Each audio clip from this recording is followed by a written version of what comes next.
धाराशिव जिल्ह्यातील परांडा तालुक्यातील पूरग्रस्त विद्यार्थ्यांना शिक्षणाचा नवसंजीवनी देण्यासाठी जयम म्हात्रे चॅरिटेबल संस्था, भारतीय जनता पार्टी आणि मित्र परिवार यांच्या संयुक्त विद्यमाने एक भव्य सामाजिक उपक्रम राबवण्यात आला। या उपक्रमाचा परांडा तालुक्यातील 138 शाळांतील तब्बल 5252 विद्यार्थ्यांपर्यंत शालेय साहित्य पोहोचवण्यात आले, ज्यामुळे अनेक विद्यार्थ्यांच्या चेहऱ्यावर आनंदाची झळाळी दिसून आली।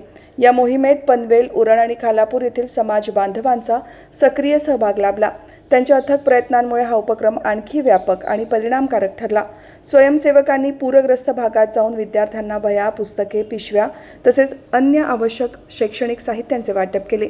यासोबतच काही शाळांमध्ये आवश्यक शिक्षण सुविधांचा अभाव लक्षात घेऊन साऊंड सिस्टीम आणि प्रोजेक्टर देण्यात आले, ज्यामुळे शिक्षण प्रक्रियेला नवी दिशा आणि ऊर्जा मिळाली। या निमित्ताने पनवेल महानगरपालिकेचे माजी विरोधी पक्षनेते प्रीतम म्हात्रे म्हणाले, पुरामुळे अनेक विद्यार्थ्यांचे शैक्षणिक नुकसान झाले आहे। त्यांना पुन्हा शिक्षणाच्या प्रवाहात आणण्यासाठी आम्ही हा छोटासा प्रयत्न केला आहे। विद्यार्थ्यांच्या चेहऱ्यावर उमटलेले समाधान हेच आमच्या प्रयत्नांचे खरे यश आहे। या उपक्रमामुळे समाजातील संवेदनशीलता आणि सामाजिक जबाबदारीचे सुंदर उदाहरण घालून दिले गेले आहे। जयम म्हात्रे चॅरिटेबल संस्था, भाजप आणि स्थानिक कार्यकर्त्यांच्या एकत्रित प्रयत्नातून ग्रामीण भागात शिक्षणाचा प्रकाश पुन्हा पेटवण्याचे हे प्रेरणादायी पाऊल ठरले आहे। नमस्कार। पूरग्रस्त भागातील विद्यार्थ्यांना मदतीसाठी आपण जे सर्वांनी मला आणि माझ्या जयम म्हात्रे चॅरिटेबल संस्थेला जी सगळ्यांनी साथ दिली त्याबद्दल मी खरोखर मनापासून सर्वांचे आभार मानतो। या उपक्रमाअंतर्गत मी खरोखर ज्यांचं मनापासून कौतुक करेन ते परांडा तालुक्याचे तहसीलदार आणि गटशिक्षण अधिकारी या दोघांचेही मनापासून अभिनंदन करेन की त्यांनी खरोखर खूप चांगल्या पद्धतीने सहकार्य दिले आणि या सहकार्यामुळेच हे पूर्ण होऊ शकलं। या परांडा तालुक्यामध्ये 138 जिल्हा परिषदेच्या शाळा आहेत आणि जवळजवळ 5252 अधिक विद्यार्थी या शाळांमध्ये शिकतात। सांगायला अतिशय अभिमानाची गोष्ट वाटते की या सगळ्यांनी दिलेल्या साथीने म्हणजे सगळ्यांनी केलेल्या मदतीने मी या सगळ्या 138 शाळांमधील 5500 विद्यार्थ्यांपर्यंत हे सगळं साहित्य, मग त्याच्यात बॅग, वह्या, पेन, पेन्सिल, पट्टी, शार्पनर, रबर या सगळ्या गोष्टी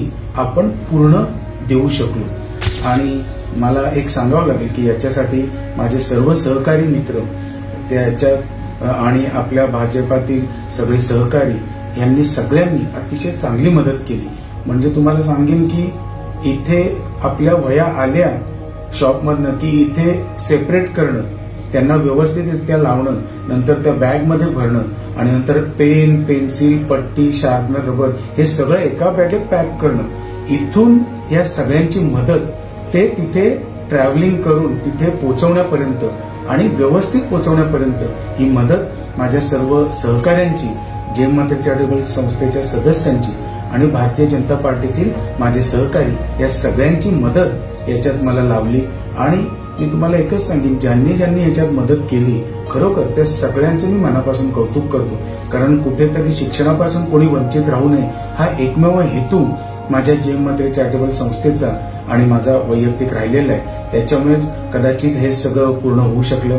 ज्यावेळी आम्ही दसऱ्याच्या दिवशी तिथे गेलो, तिथे सगळ्यांना आम्ही साहित्य दिलं विद्यार्थ्यांना, तेव्हा मला कळलं की तिथे पुरामध्ये शाळेच्या साऊंड सिस्टम गेलेले आहेत, प्रोजेक्टर गेलेले आहेत। मग मी त्या 2 शाळांना, जिथे जास्त संख्या आहे त्या शाळांना 2 साऊंड सिस्टीम दिल्या आणि मी नंतर प्रोजेक्टर सुद्धा त्यांना दिले। आणि नंतर ज्यावेळी महिला या सगळ्या गेल्या, ममता वगैरे गेल्या, त्यावेळी त्यांनी बघितलं की त्या साऊंड सिस्टमवर खरोखर ती मुलं गोल रिंगण करून बसून अभ्यास करत होते आणि प्रोजेक्टरवर त्यांचं जे क्लासेस आहेत त्यांचं ते प्रोजेक्टरवर देखील काम चालू होतं। म्हणजे हे बघून किंवा हे ऐकून देखील खूप समाधानाची गोष्ट वाटली की जिल्हा परिषदेच्या शाळेत हे विद्यार्थी त्वरित त्याचा उपयोग करून, शिक्षणासाठी उपयोग करून हे विद्यार्थी आपली उंच भरारी घेताना त्याच्यात दिसलं। आणि खरोखर मी त्या मुलांना देखील पूर्ण सगळ्या परांडे तालुक्यातील सगळ्यांना मनापासून शाळा शिकण्यासाठी, अभ्यास करण्यासाठी आणि तुमचं भविष्य घडण्यासाठी मनापासून शुभेच्छा। माझी मिसेस ममता आणि सर्व सहकारी त्यांच्या या सगळ्यांच्या सोबत जाऊन काल ते पूर्ण करून आलेले आहेत, म्हणून आज मी ठरवलं की सगळ्यांचं कौतुक आणि आभार मानावे यासाठीच मी आपल्या पुढे आलो. पुन्हा एकदा मी सर्वांचं मनापासून आभार मानतो आणि थांबतो. नमस्कार.